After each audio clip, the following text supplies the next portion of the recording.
কালকের থেকে তোমার ঈদের ছুটি। এই যে কিছু বাড়ির কাজ দিলাম, এগুলো কইরা রাখবা।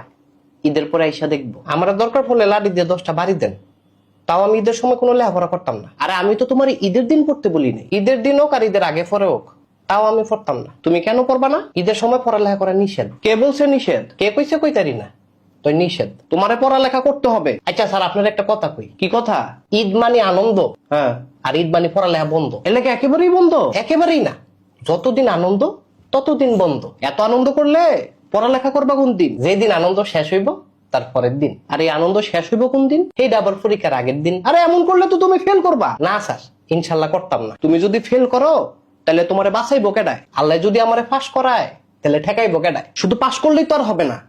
পাস করা এক জিনিস, ভালো রেজাল্ট আরেক জিনিস। যেই মালিক পাস করায় সেই মালিক ভালো রেজাল্ট করায়। দুনিয়াটা এত সহজ না, পড়ালেখা করতে হবে বারবার। রমজান ঈদ এত সস্তা না, বছরে ভাই একবার। তুমি কিন্তু বিশাল বড় একটা চাপে পড়বা। যে দিব আমারে সাফ, আমি তার বাপ। বাপ হওয়ার যাই হোক, পড়ালেখার কোনো বিকল্প নাই। আল্লাহ থাকতে আমার কোনো টেনশন নাই। আচ্ছা, এই বন্ধুটাতে তুমি কি করবা? কিরমু আবার আনন্দ করবো? বন্ধু কিন্তু অনেক বড়, আমার আনন্দ তার চেয়ে বড়। আচ্ছা আনন্দ করো, ঠিক আছে, আনন্দের পাশাপাশি পড়ালেখাটাও করো। স্যার, কাউয়ার ডেউয়া কোনোদিন এক জায়গায় থাকে না। পড়ালেখা কি তোমার কাছে ডেউয়া? না স্যার, পড়ালেখা আমার কাছে কাউয়া। আরে এমন করলে তুমি পরীক্ষা লিখবাটা কি? লেখা দিমু স্যার। ধরেন কোনো না কোনো গরুর মাথা, গরুর মাথাও তুমি লেখতা না, তাইলে লেখবো ছাগলের মাথা। ছাগলের মাথা আর গরুর মাথা কোনটাই যদি মাথা না আয়, তখন তুমি কি করবা? তখন লিখে দিমু স্যার আপনার মাথা। হাট বেটা।